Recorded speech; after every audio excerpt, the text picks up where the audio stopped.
So let's talk about building a omni-channel brand, and let's talk about how we incorporate AI with this as well. And I'm going to say an AI CMO. CMO stands for Chief Marketing Officer. Now, you have to have a lot of talent to be a Chief Marketing Officer. There's a lot of things that you have to make sure that you understand, both financial and not.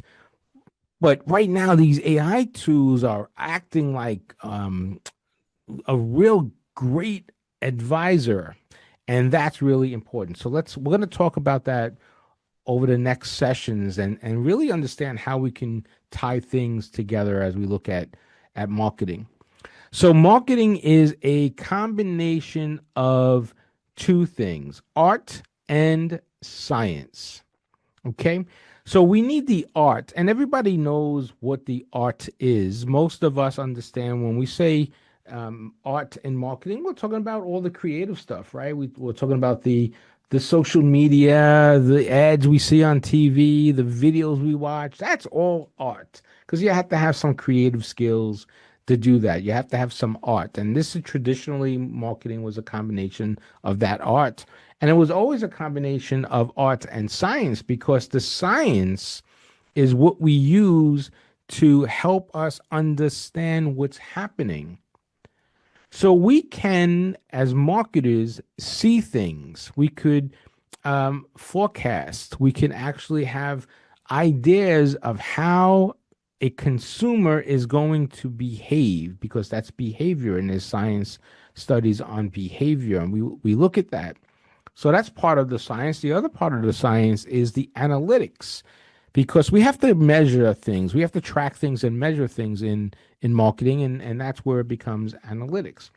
So you have to have a nice blend of art and science. And most of the successful brands that are out there today are a combination, a successful combination of the art and the science. So ask yourself one question. Do you feel more comfortable with art or do you feel more comfortable with science?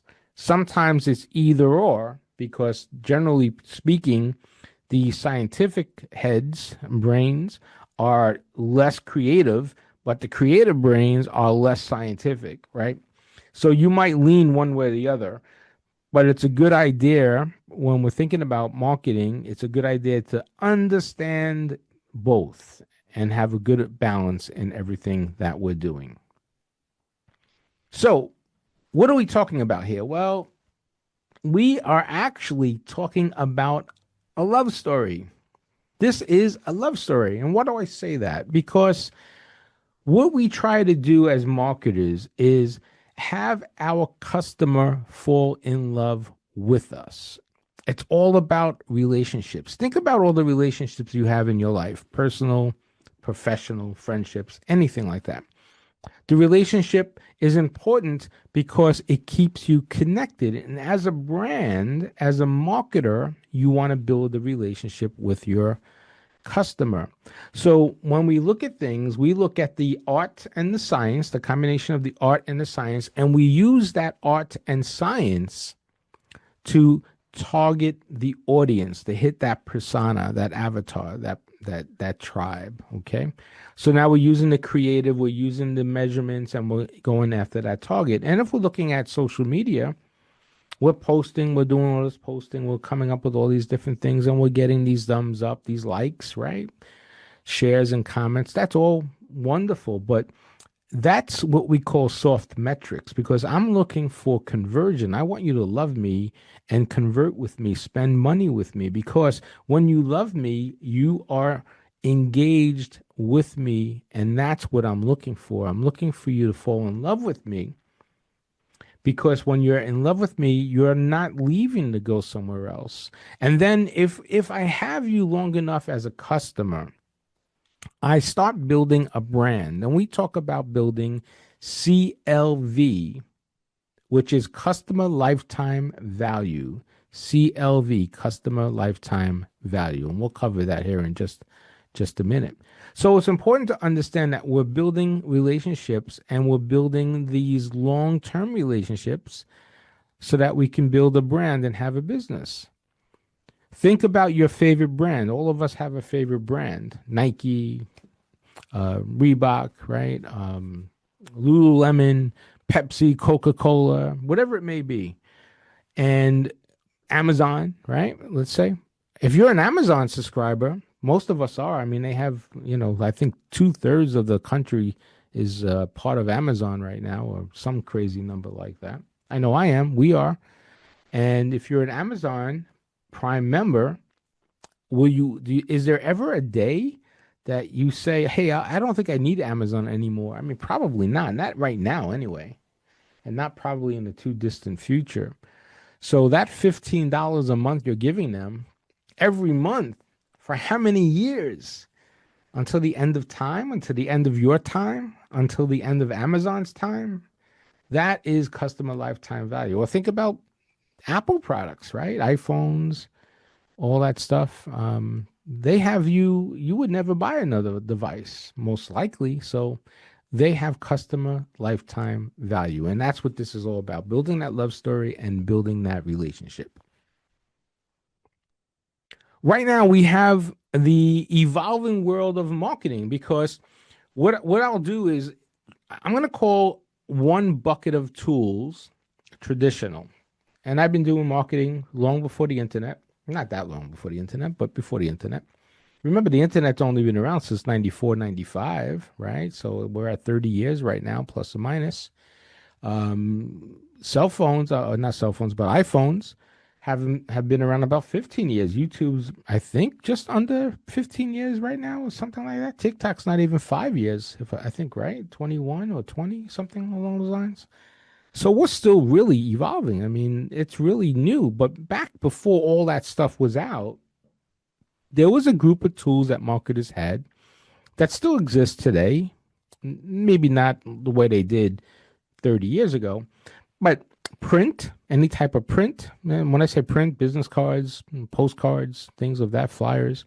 Radio, of course, is still around. Newspapers are still around in limited shapes and forms. Magazines are still around in limited shapes and forms. Billboards, those are the billboards you drive by. I-95, 75, 826. Now we have the digital billboards. Those are pretty cool. We have billboards inside supermarkets now and grocery stores and things like that. TV advertisements. Now we have TV.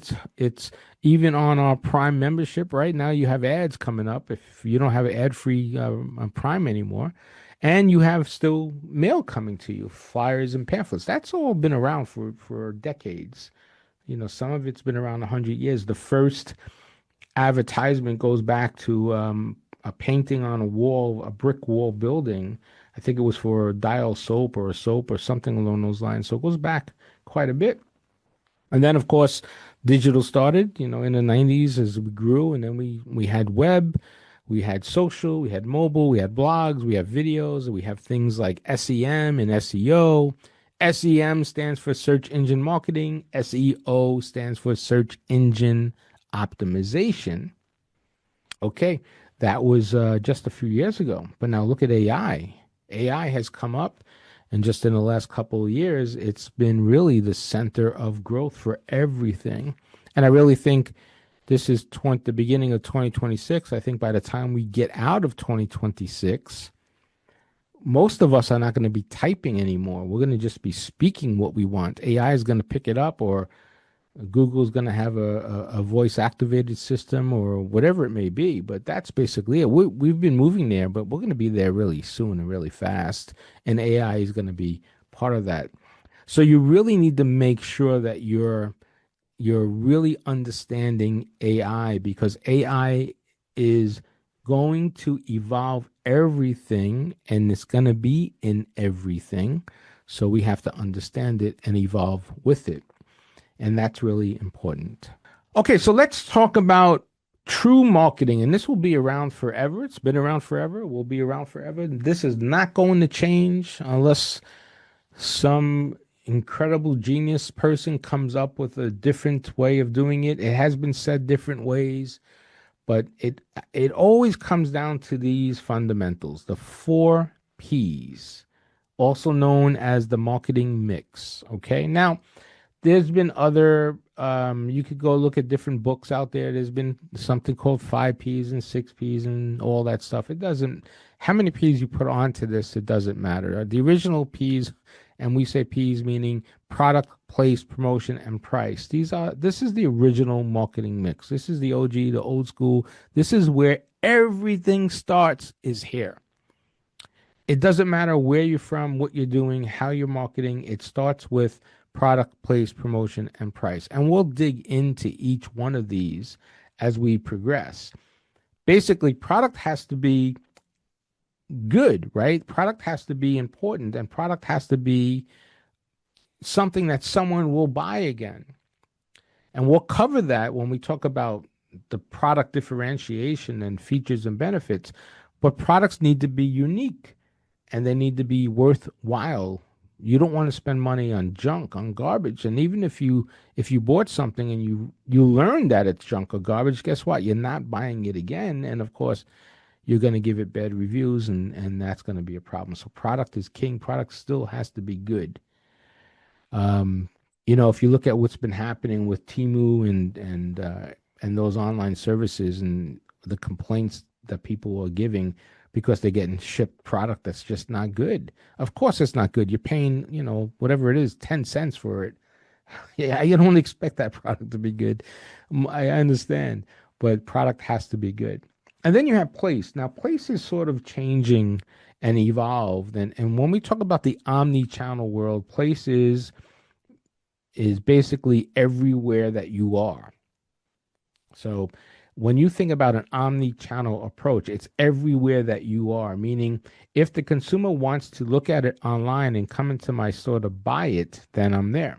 If the consumer wants to look at it at my store and come online and buy it, then I'm there. If the consumer wants to look at it at store and then go to a third party, an Amazon or whatever it is, and buy it, then I'm there too. So it's basically anywhere. And that brand resonance, that brand messaging is across every single channel. And that's called seamless commerce. And that's where we're heading to right now. And even with AI, now you can go into AI, and AI is partnering now with Walmart and other brands and things of that nature. So you can, Amazon has Rufus, right? So you can get that product through any place that's out there in the market right now. And that's what omni-channel marketing, and that's what place is. Promotion is not just putting something on sale. But yes, that's part of it, but it's the communication of what's out there. Okay, that's really important. So you're communicating what's out there through that promotion. And we'll talk about that. And that's ties into content. A lot of content that's out there is part of that promotion too.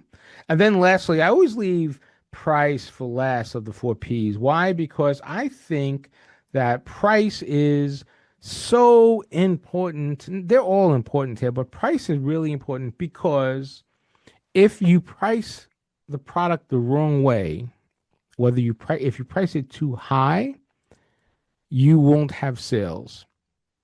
If you price it too low, you'll have sales, but you won't make any money. You'll be out of business faster than you can. Okay, so that could be very sensitive. So I like to look at the 4 Ps. Think of the 4 Ps as dials on a wall. If you ever go into look at a movie and someone goes into a creepy basement, and the basement has all these pipes and steam and it's scary and all that stuff, and they come across a wall, and on the wall are 4 dials, and one dial is big and red. That's the price dial, right? The other ones are regular. So you got to be careful how you turn that price dial. Now, the marketing mix is exactly that. It's a mix. That means that you could adjust the mix to adjust the results. Just like if you were baking a cake or doing a recipe, if you adjust your recipe, adjust your mix, you'll get different results. So when we measure the results and we adjust the mix by adjusting the product, the place, the promotion, or the price, we'll get different results. That's what we control as marketers. So there is something called the Maslow's hierarchy of needs. And the idea here is that Maslow way back when, uh, actually realized that we as individuals have needs. We all have needs, okay? And there's a pyramid of these needs. And when the needs get met or unmet, that's where things change. Most of us as shoppers are trying to get from one place to another, right? So, for instance, we're hungry. We want to buy food that we're not hungry. We're going out to a fancy party, but we don't have the proper suit, dress, whatever it is, shoes. So we want to get, we want to look up and get something to look better for that party. So we do all that. Okay. So we're moving from one place to another. We're satisfying these needs and these wants. At the very bottom of the pyramid are the most basic needs that we have, and that's the physiological needs. That's water, food, shelter, and air. We cannot survive without that, right? Not for long. Water, food, shelter, and air. So we need that first. And after that, we move into what we call our safety needs, which is security, income, health, property. And then from there, we go to love and belonging. That's the connection that we need to have. And once we achieve that, we move up into esteem because we want status and recognition. And then lastly, we want self actualization. We want to be able to achieve our full potential. So as these needs get filled, our environment changes and our personalities changes. So every product out there, whatever product there is, and you can think of any product, it satisfies these needs somewhere. Okay? So think about that as you look at this chart.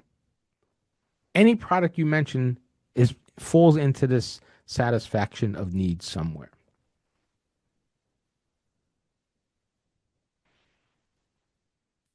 Okay, so now let's talk about the journey here. Let's look at the journey. Everything starts when the consumer needs something. So the consumer needs something or they have a problem. So that's where some of the art comes in here because now you're going to be creative and do some content, things of that nature, right? So I need something, I want something. So now I need to go out. What do I do? The first thing I normally do is I go and check my device and I start searching for things. Or now I go into ChatGPT and I ask it for something. Okay. And now I become aware of what's out there. So the awareness kicks in. Awareness is now the first stage of the funnel. That's how I become aware of something. Every new product you buy, you have to first become aware of it. Think about those relationships, right? In order for you to fall in love with somebody, you have to first become aware of who they are. So that is the first stage, awareness. Then the next stage is consideration. You start considering things after you see the awareness. What's happening? What's going on? You start learning more about it. Maybe you join the email list as an example, and then you start getting emails and maybe you get a discount and now you're learning more about the brand. So now you convert. Conversion, you buy something. That's called conversion. When you buy something, you're converting. Great. That's wonderful. That's what a marketer does. That's we high five each other. We got a sale. That's really important. Now, that first sale is important, but the second, third, fourth, fifth sale is more valuable. Remember, we talked about customer lifetime value, which means we need a customer to buy again and again. So that is the next stage of the funnel, which is called retention. So we have to retain our customer, and the way we do that is by keeping them satisfied, right? We got to do the right thing by them. Then they go from retention to becoming a brand champion. And maybe some of you are already brand champions of products that are out there. Maybe you do know it, maybe you don't. But if you tell other people about a product you bought and you say, my goodness, that product is incredible and you should try it out or something like that, you are a brand champion for that product. You may not have been buying it a long time, but now you're spreading the word, which is great for the product.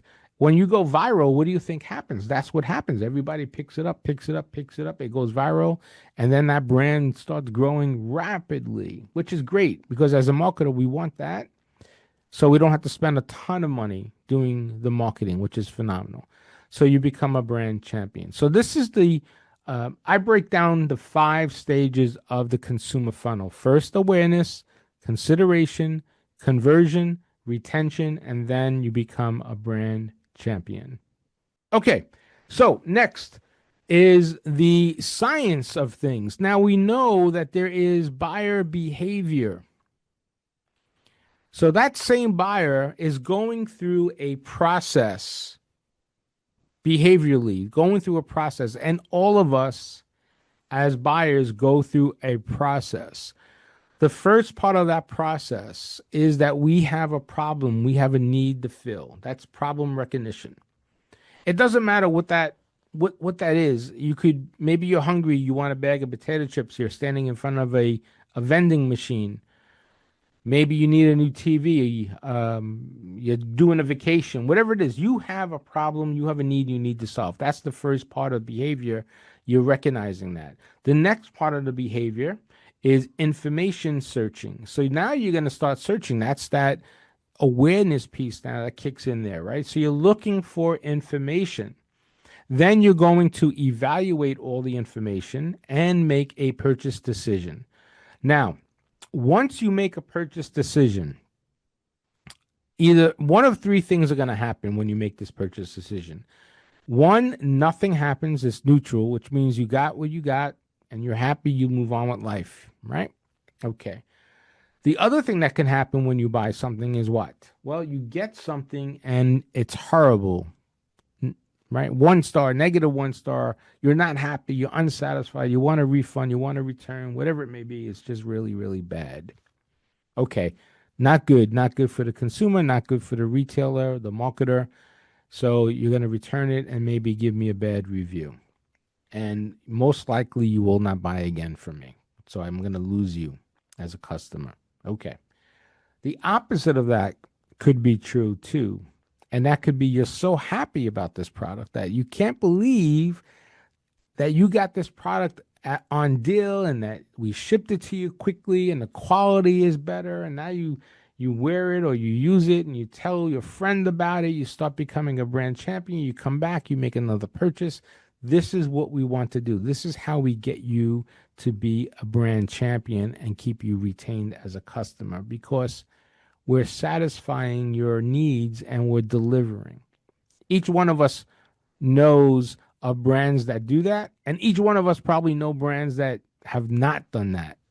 So ask yourself, for the brands that have not done that, do you buy from them again? And for the brands that have done that, you probably buy from them time and time again. And that's what this is all about. It's that relationship building. So this behavior plays a role in this. Okay, so let's talk about this. Now, we're going to cover this in more detail, but the idea of marketing is that we have things set up in stages, and I'm going to say 4 stages here. I'm going to share a picture of a clock with you here so you see it better. But it's goals, strategy, execution, and measurement. Goals, strategy, execution, and measurement. That's the analysis. And then when we do that, and we do that time and time again, we're able to build that customer lifetime value, which is important. So you pull everything together. When you pull everything together, you have the consumer funnel at the top. The consumer is moving through things. You have the buyer behavior happening because all of us go through this behavior. And then we have the marketing that goes behind it, which is going to be goal, strategy, execution, and measurement. And that's going to help you build your customer lifetime value. That's how marketing is the science and the art and how they come together. So now let's take a look at this omni-channel process, because remember I said that the consumer is in the center of this entire omni-channel process. So think about this. Imagine you are in the middle of everything you ever wanted to buy. Okay. And right now we are, because all we have to do is look at our device and we can get anything we want, right? It doesn't matter. We can be anywhere in the world and we can get anything what we want. So it's a circular pattern. So what's happening there is you have the consumer is performing, you have the needs, you have the research, the evaluation, the purchase. That's the outer ring, because you have that behavior science happening, right? That was the awareness, the consideration, the purchase, the retention. And then you have the marketing happening, which is goal, strategy, execute, measure. So all this is happening at the same time as we're looking through Amazon, as we're looking through Uber Eats, as we're looking at Poshmark, whatever we're doing. Okay, so now us as marketers, we have to know when we need to communicate to those consumers at different levels. So if you have a need, or if you're in that first quadrant, basically there's urgency. You need a product. You're looking for channels and budgets, right? You're looking at budgets and you're looking to possess something, so type of procession. So that's all happening in terms of science. And then as you get into research and consideration and strategies, that's where reviews come in. That's where the company information comes into play. The trustworthiness comes into play. Social values, competitors, all that is happening as well. Then you move into the next quadrant, which is execution, purchase, and evaluation, or I should go the other way, evaluation, purchase, and execute, rather. And there, where you have comparisons, you have whether you're shipping it or picking it up, you have price, warranty, service, all that ties in together. And then that last quadrant, where you're purchasing and you're trying to retain a customer and you're measuring, that's where you have things that are going to make or break your easy business flow. Things like easy checkout online and in store. Things like buying the product where they want it, when they want it, making it easy for your customer to buy the product. That's really your job as a marketer, as a brand. You want to make it easy for your customer to spend their money. When you don't make it easy for a customer to spend money, then guess what? Maybe they'll go to your competition. Okay, so let's look at this in terms of the process, the marketing process. The way I break it down is pretty simple, and I don't think there's rights or wrongs in marketing. I just think there are things that work and things that don't work too well. And the things that don't work too well, you should not spend a lot of money on. That's really important. Or not invest a lot of money. That's where you can go bust. Okay, if things are not working, you need to change it up. That's where this comes into play. So step one is to create a goal. What is my goal? Sell more products, get more customers, get more visitors online. We have to have a goal. Step two is to build a strategy. So now we have to think about how to accomplish that goal and come up with a strategy. Step three, as we go around the clock, and that's the 6 to 9 o'clock section here, is the execution. So now we have to execute. We have to do what we said we're going to do with that strategy. And step four, and I see that's an error there. That should say step four is the measure. Now we need to measure. And this is really important. Nothing happens until it gets measured. So think about it this way. We all have, when the New Year's comes around, we all say we're going to lose 10 pounds, right? Okay. Everybody does it. Okay. Everybody does it. Now, the goal is to lose 10 pounds. Okay, perfect. Maybe you say, I want to lose 10 pounds by the end of March. Okay, so now you're creating what they call a SMART goal, a specific, measurable, attainable, realistic, and timely goal. So we'll cover that in a bit. So my goal is to lose 10 pounds by the end of March. Step two is the strategy. What's the strategy? Well, okay, so I'm going to stop eating chocolate. I'm going to reduce my sugar intake. I'm going to walk 6,000 steps a day, and I'm going to eat lighter lunches, right? Okay, that's the strategy. And now step three is to go out my first week, my second week, and I do all that. And then I get on a scale. Step four, I want to measure what happened. And then you see, oh my goodness, I actually gained a pound. I didn't lose a pound. I gained a pound. Whoa. So what does that tell you? Well, that tells you that your strategy is no good or you didn't execute good on your strategy. Your goal is still good. Your goal was to lose 10 pounds by March. It's been a couple weeks. You still got time. Okay, let's take a look at the strategy. Did I really execute the strategy? Oh, well, now that I think about it, I did eat chocolate. I did eat desserts. I did not reduce my lunch intake. I didn't make it to 6,000 steps a day. I only did 1,000. So let's keep that strategy and let's execute it better this time. And I'm going to be committed to executing the strategy better. Okay, 2 more weeks go by. You hit the scale. Great. You lose 2 pounds. I'm on it. Let's keep going. Week after week, you execute. Now, if things change, you either change up the strategy or change up the execution because your goal is set and your measurements are set. So that's what this is all about. It's setting a goal, creating a strategy, hitting the execution as best as you can, and then going and measure to make sure that you're executing everything. Let's talk about this customer lifetime value, CLV. So there are different formulas out there, and this is a very simple formula. This is sort of where the science comes in into marketing a little bit, and it's not complicated. It's pretty simple to think about it. It's basically how many dollars are being spent, how many times a year those dollars are being spent, and then how many years are you spending. So in this case, the simple formula is U, which is the dollar sign, the units being sold, how many times per year, the PY, that equals the straight volume, and then how many years, which is Y, and that's your CLV. So in this case, the math is simple. If the units cost $25 a piece and you buy 5 of them in 1 year, you spend $125 a year on that brand. Okay? Everybody should see that math. Pretty simple. And then you buy that brand for 5 years. So that'll be 125 times 5. So that means that CLV, that customer lifetime value, is $625. So you bought a product that's $25. You buy it 5 times a year. That's $125. You buy that product for 5 years.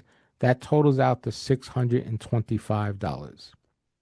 Now, it may not sound a lot, but that's only one of you. That's only one customer. If you have 10 customers, it adds up. Think about 100 customers. How about 1,000? How about 100,000 customers that do this? What about 1,000,000 customers? How about 10 million customers that do that? How about 100 million customers that do that every year? Okay. So you see how the numbers start adding up quickly. So your goal as a marketer to get to that customer lifetime value. Now, that definition of lifetime value, it's not how long you live or how long you're in business. In some cases, it could be how long the product's around, like an iPhone, as an example, right? iPhones normally have a lifespan of 3 to 5 years. So maybe it's that. Or maybe it's how long you are engaged in a particular product. So sometimes people switch, they go from product A to product B. Now, you as a marketer need to know that, and you need to look at your customer lifetime value because that number is important. Because if you have 1,000,000 customers that give you a customer lifetime value of $625, you're a $625 million company. Now, you have to understand how the customers come in and out, in and out. Some die, some leave. New ones come, new ones go, right? So you need to start understanding that as a marketer. And that's why we have this funnel that we talked about earlier. Because even though we have a good customer base right now, we always need to bring in more customers because some customers are going to leave us. Some customers are going to hate us. Some customers are going to die. Some customers are going to move to Alaska. So we have to always have new customers coming in. Okay. That's how this is a continuous process.